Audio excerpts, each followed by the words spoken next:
안녕하세요. 성경을 읽다 보면 사도 바울, 베드로, 또 예루살렘, 안디옥, 로마 이런 이름들 참 익숙하잖아요. 네, 그렇죠. 핵심 인물들이고 또 중요한 장소들이죠.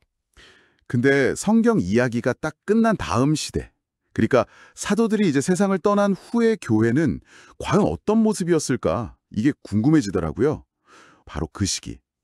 우리가 아는 성경 속 인물이나 장소 너머에서 펼쳐진 그런 초기 교회의 아주 흥미로운 변화들을 다루고 있습니다. 네, 정말 격동의 시대였다고 할 수 있죠. 사실 이 자료들을 좀 들여다보니까요. 성경시대 이후에는 콘스탄티노플이나 특히 알렉산드리아 같은 도시들이 교회사에서 훨씬 더 중요한 역할을 했다는 점이 눈에 확 들어오더라고요. 맞아요. 로마도 물론 중요했지만 무게중심이 좀 이동하는 느낌이 있죠. 네. 자, 그래서 오늘 저희의 탐구 미션은 이겁니다. 오늘 우리가 함께 살펴볼 자료들이 사도시대 이후에 기독교가 어떻게 새로운 중심지들을 만들었고 또 그 과정에서 어떤 인물들이 교회를 이끌었는지 그리고 특히 그 성경 번역 같은 요소가 어떻게 보면 교회의 운명을 바꿔놓았는지 그 생생한 역사의 현장으로 한번 들어가 보는 거죠. 네, 좋습니다. 마치 시간 여행을 떠나는 기분으로요. 네, 이 놀라운 변화의 시기를 함께 따라가 보겠습니다. 우선 당시 교회의 세력 판도라고 할까요? 그게 어떻게 좀 재편되었는지부터 살펴볼까요? 네, 좋습니다. 사도시대가 끝나면서 교회는 이제 로마 제국 안에 몇몇 주요 도시들을 중심으로 네트워크를 형성하기 시작해요. 이걸 펜타르키라고 부릅니다. 네, 우리말로는 보통 5대 총대 주교자 체제라고 번역하는데요. 자료를 보면 예루살렘, 안디옥, 로마 같이 성경에도 나오는 익숙한 도시들, 거기에 더해서 알렉산드리아와 콘스탄티노플이라는 어떻게 보면 새로운 강자들이 딱 부상하게 되는 거죠. 이 5도시가 초기 기독교 세계의 새로운 중심축이 되었다, 이렇게 보시면 됩니다. 펜타르키, 그러니까 5개의 핵심 센터, 그런 거군요. 자료를 좀 보니까 이 도시들이 공식적인 지위를 얻게 된 게 주로 4세기, 5세기에 열렸던 중요한 교회 회의들, 그러니까 공의회를 통해서였고 나중에는 6세기 동로마 제국의 유스티니아누스 황제가 아예 법으로 이 체제를 인정했다. 뭐 이렇게 나오네요. 네, 맞습니다.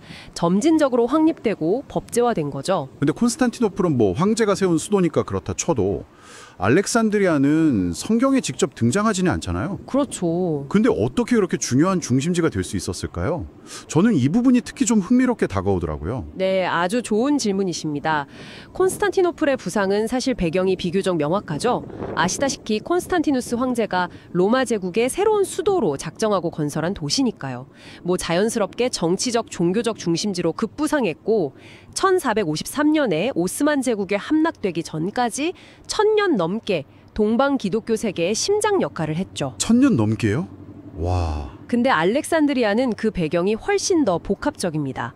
단순히 뭐 정치적인 이유만은 아니었어요. 자료에 따르면 당시 알렉산드리아 교구가 고대 교회 전체에서 그 규모가 가장 컸다고 합니다. 가장 큰 교구요? 와. 단순히 도시가 커서만은 아닐 것 같은데요. 대체 알렉산드리아에는 어떤 좀 특별한 점들이 있었길래 그런 위상을 가질 수 있었던 걸까요? 알렉산드리아는 여러 면에서 정말 독특한 매력이 있었던 도시였습니다.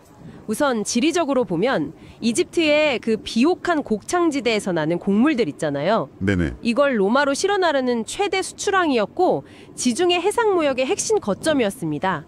그러니까 경제적으로 엄청난 중요성을 가졌던 거죠. 아, 경제적 기반이 탄탄했군요. 그렇죠. 그런데 더 중요한 건 알렉산드리아가 고대 세계에서 가장 유명했던 알렉산드리아 도서관, 이걸 품고 있던 학문의 도시였다는 점입니다. 아, 도서관. 맞아요. 네, 즉 헬레니즘 문화와 지성이 최고조로 발달했던 곳이라는 거죠. 바로 이 지적인 토양 위에서 기독교 역사에 정말 어마어마한 영향을 미친 사건이 벌어집니다.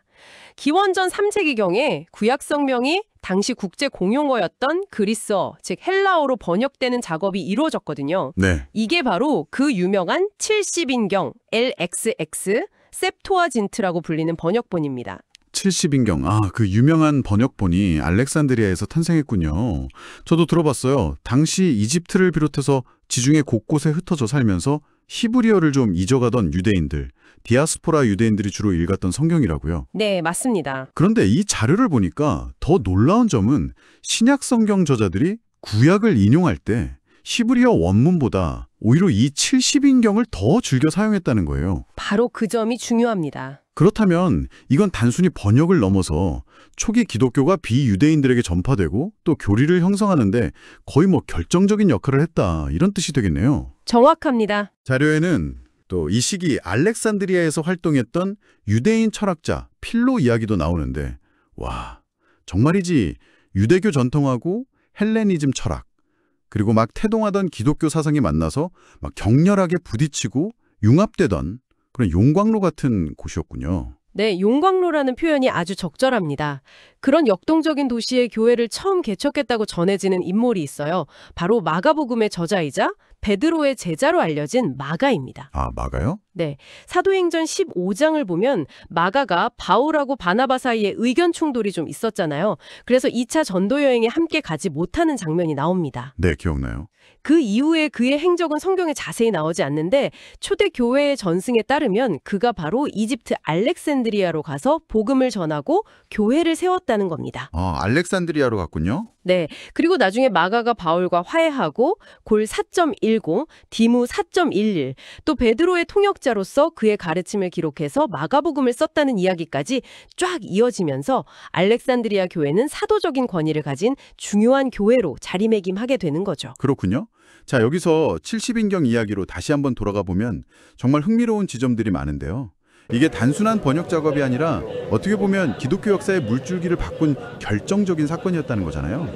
이 자료들이 특히 강조하는 부분이 바로 이 지점인 것 같습니다. 그렇습니다. 70인경의 등장은 초기 기독교 확산에 정말 날개를 달아준 격이었어요. 당시 지중해 세계의 링과 프랑카, 그러니까 공용어가 그리스어였기 때문에 이 그리스어로 번역된 구약 성경은 유대인 디아스포라는 물론이고 그리스 문화권의 이방인들에게 복음을 전하는데 더할 나위 없이 강력한 도구가 되었죠. 네, 언어 장벽이 확 낮아졌겠네요. 그렇죠. 그런데 여기서 더 깊이 들어가 보면 번역 과정에서의 특정 단어 선택이 결과적으로 기독교 신학을 뒷받침하는 데 매우 유리하게 작용했다는 점입니다.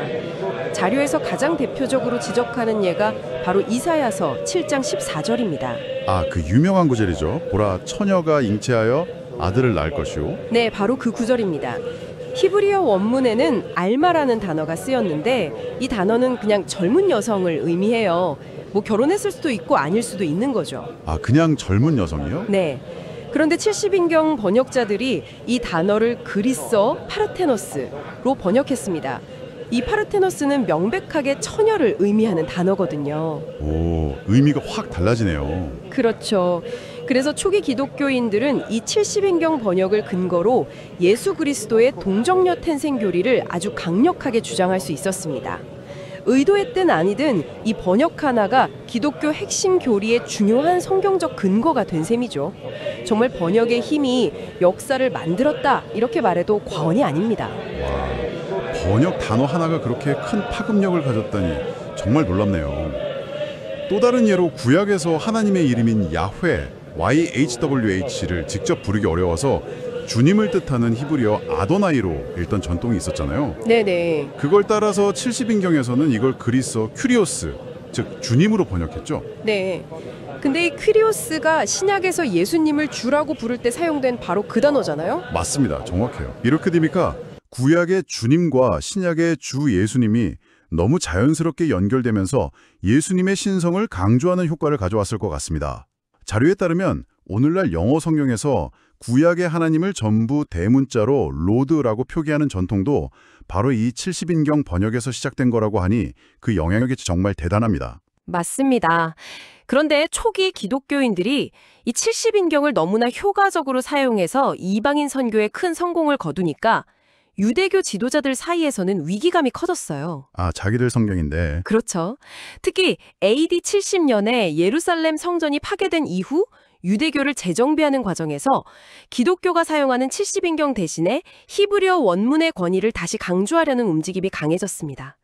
이것이 나중에 표준 히브리어 성경으로 자리 잡는 마소라 본문, MT 전통으로 이어지는 거고요. 맞소라 본문이요? 네.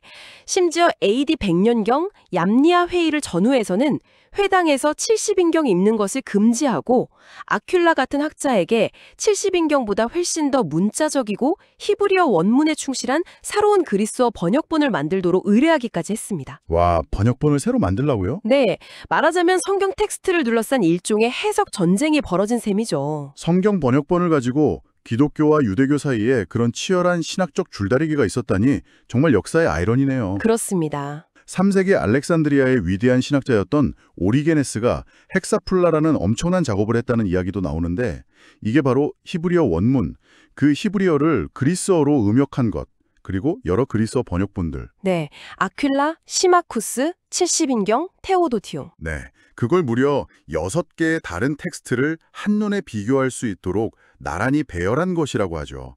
당시 이 성경 본문과 번역에 대한 관심과 논쟁이 얼마나 뜨거웠는지를 보여주는 정말 생생한 증거라고 할 수 있겠습니다. 바로 그 지점입니다. 성경 텍스트와 그 해석을 둘러싼 이런 치열한 고민은 자연스럽게 다음 질문으로 이어지죠. 그렇다면 사도들이 사라진 이후에 누가 이 성경을 권위 있게 해석하고 교회를 이끌어갈 것인가? 이 질문에 답하면서 교회의 기초를 다진 인물들이 바로 속사도, 즉 Apostolic Fathers들입니다. 아, 이제 속사도 시대로 넘어가는군요. 대략 1세기 말에서 2세기 중반까지 말 그대로 사도들 바로 다음 세대 지도자들을 말하는 거죠. 네, 그렇습니다. 이 자료들에서는 이 시기 인물들을 어떻게 조명하고 있나요? 누가 교회에 뭐랄까 바통을 이어받았을까요? 네, 속사도 시대에는 여러 지역에서 중요한 리더들이 등장합니다. 자료에서 특히 주목하는 인물 중 하나는 안디옥의 감독이었던 이그나티우스입니다. 이그나티우스. 네, 그는 로마로 끌려가 순교하는 길에 여러 교회에 7개의 편지를 썼는데 이 편지들이 아주 중요해요. 왜 중요하죠? 왜냐하면 이 편지들 속에서 오늘날 우리가 아는 감독, 비숍 중심의 교회 구조, 즉 감독제의 초기 형태가 아주 강력하게 나타나기 때문입니다. 이그나티우스는 교회의 일치와 올바른 가르침을 지키기 위해서는 각 지역 교회가 한 명의 감독을 중심으로 똘똘 뭉쳐야 한다. 이렇게 역설했죠. 아, 감독 중심 구조요? 네, 이건 사도들이 사라진 시대에 교회가 어떻게 질서를 유지하고 이단 사상에 맞설 수 있을지에 대한 그의 고민을 보여주는 겁니다. 삼위일체의 교리의 초기 형태에 대한 언급도 그의 편지에서 찾아볼 수 있고요. 감독 중심의 구조가 이때부터 강조되기 시작했군요. 어떻게 보면 사도들의 빈자리를 메우기 위한 현실적인 방안처럼 들리기도 하네요. 그렇죠. 그런 측면이 강합니다. 또 다른 중요한 인물로는 서머나 지금의 터키 이즈미르 지역이죠. 거기에 폴리캅이라는 분도 있군요. 네, 폴리캅. 그는 사도 요한의 직계제자였다고 전해지는데 그의 순교 기록은 당시 로마 제국의 박해 속에서도 신앙을 지키려 했던 초기 기독교인들의 모습을 아주 생생하게 보여주는 중요한 문헌으로 꼽힙니다. 맞습니다. 그 순교 기록이 유명하죠. 이 폴리캅의 제자가 다시 프랑스 리옹의 감독이었던 이레니우스로 이어지면서 사도들의 가르침이 어떻게 다음 세대로 계승되었는지를 보여주는 하나의 흐름을 형성하는군요. 네, 그런 계보가 중요하게 여겨졌죠. 그리고 알렉산드리아에서는 아까 이야기했던 마가의 뒤를 이어서 클레멘트, 즉 알렉산드리아의 클레멘트와 그의 제자인 오리겐 같은 걸출한 인물들이 등장합니다. 클레멘트와 오리겐. 네, 이들은 알렉산드리아 특유의 그 학문적인 전통 위에서 기독교 신앙과 헬레니즘 철학을 접목하려는 시도를 아주 활발히 전개했습니다. 특히 알렉산드리아의 교리학교, 캐테케티칼 스쿨은 당시 최고의 신학교육 및 연구기관으로 명성이 높았어요. 아, 교리학교가 있었군요. 네, 아주 중요한 기관이었죠. 그런데 이 자료들을 읽다 보니까 한 가지 좀 재미있는 점이 눈에 띄는데요. 속사도 시대의 주요 인물들을 보면 방금 언급하신 이그나티우스나 폴리캅처럼 사도 요한과 연결되거나 마가처럼 베드로와 연결되는 인물들의 활동이 상대적으로 더 부각되는 것 같아요.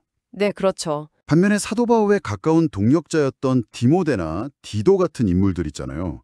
이들의 직접적인 후계자나 그 영향력에 대한 언급은 이 시기 문헌들에서 좀 덜 보이는 듯한 인상을 받습니다.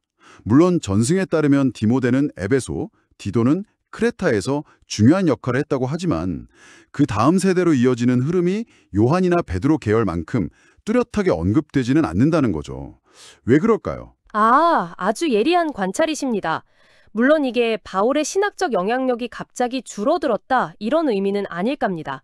바울 서신은 신약 성경의 핵심을 이루고 있으니까요. 네, 당연히 그렇죠. 하지만 현존하는 속사도 시대의 문헌들을 기준으로 볼 때 말씀하신 것처럼 요한이나 베드로 계열 지도자들의 활동이나 저작이 상대적으로 더 많이 남아 전해지는 것은 사실입니다. 여러 가지 이유가 있을 수 있겠지만 정확한 원인을 단정하기는 좀 어렵습니다. 한편 로마에서는 조금 다른 양상이 나타납니다. 로마 교회는 전통적으로 베드로와 바울 두 사도가 함께 순교한 곳으로 여겨지면서 특별한 권위를 지녔는데요. 이 시기에 중요한 역할을 한 인물이 바로 로마의 클레멘트입니다. 로마의 클레멘트, 들어본 것 같습니다. 그가 쓴 편지가 유명하다고 하던데요. 네, 맞습니다.